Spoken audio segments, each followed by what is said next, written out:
Hi, welcome back! To those of you that know me, hi, I'm Papa, and I thrive on the obsession of video essays on just about anything and everything. And if you're a returning viewer, thank you! I hope you have the most blessed day. You'll get yours when you come back to the next one. Now don't you cry. I hope you like my outfit. Now, is it inspired by Sanrio, maybe Bratz, or Barbie? No, fellow outies, this fit is Draculaura the Theorist from none other than Monster High.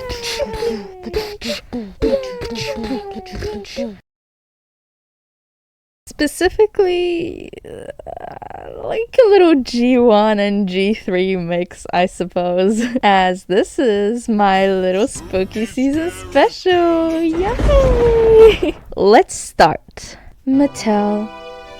Oh, Mattel, my beloved.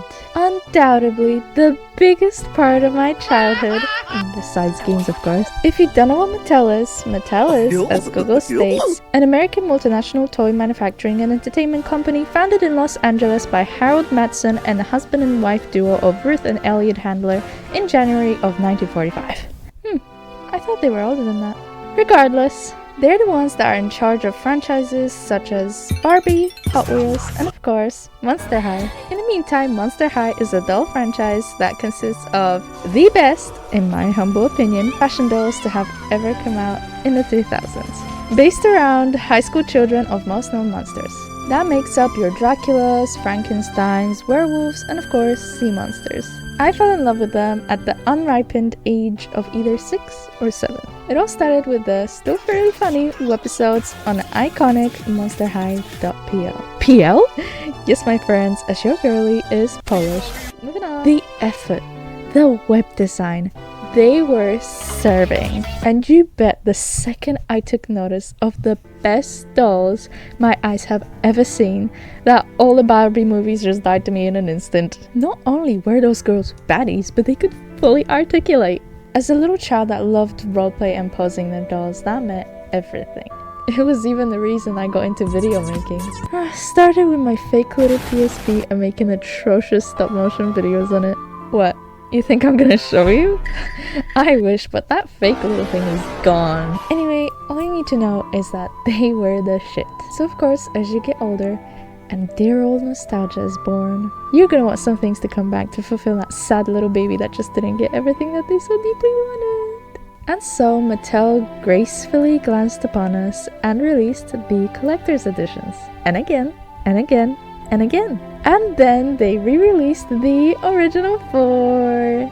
And I missed out on them. I lived in the UK at the time and I was just not getting back into them yet. Sorry. You can say me as a collector hasn't woken up yet. Regardless, that got all the fans to go absolutely insane. The riots.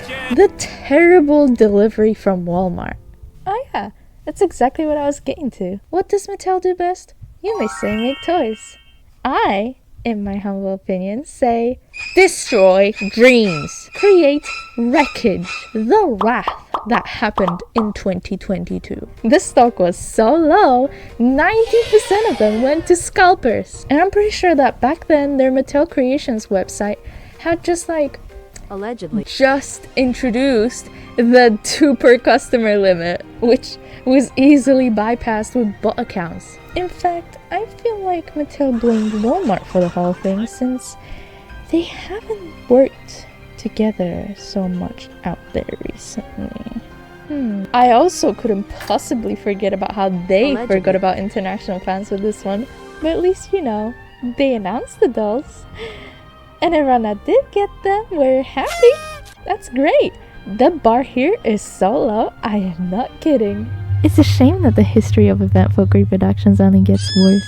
Wave 2, which had Gulia, Spectra, Abby, and the one, the only Cleo, posters, was an overall update. It was primarily hosted on Amazon, which of course had no chance of bizarre cart and checkout glitches, unlike Mattel's, as far as I've seen, unreliable website. It was announced, it had teasers, and there was good stock. However, there were a few problems. Firstly, random pre-orders that put a lot of people at a disadvantage. I believe I got all of mine from the first one. The no limit on how many you can buy, and Amazon cancelling a whole lot of the orders. Those events, of course, gave us a slight traumatic experience. I mean, hunting for those, I had alarms starting at 9 a.m. and it was not pretty, but at least it was mostly good.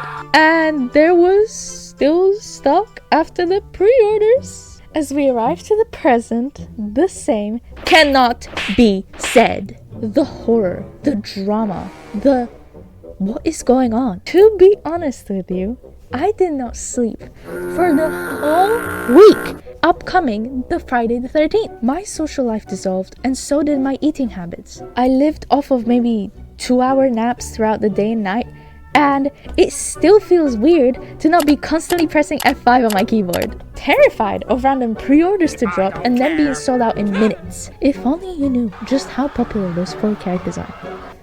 And I'm trying to get all 4 of them. Especially because Canada and Europe already got theirs. It feels like a complete proof that Friday the 13th leakers were absolutely correct. We also checked their launch calendars and Friday the 13th was on the list. And then 9 a.m. Pacific time arrived and nothing happened.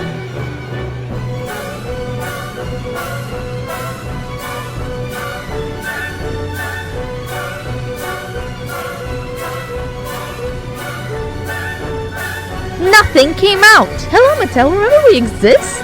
The comments they get spammed regarding the situation on social media they blatantly ignore, reacting to anything but that. Our lives were literally in shambles. Do you know what it's like to be a collector, Mattel? Maybe you've seen some night releases.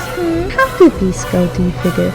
Better than this. And guess what? They are still responding with nothing at all. I'm so happy. One of us had to call them and the employee stated that they have nothing ready to do with Creeproductions for the launch calendar in September for the USA.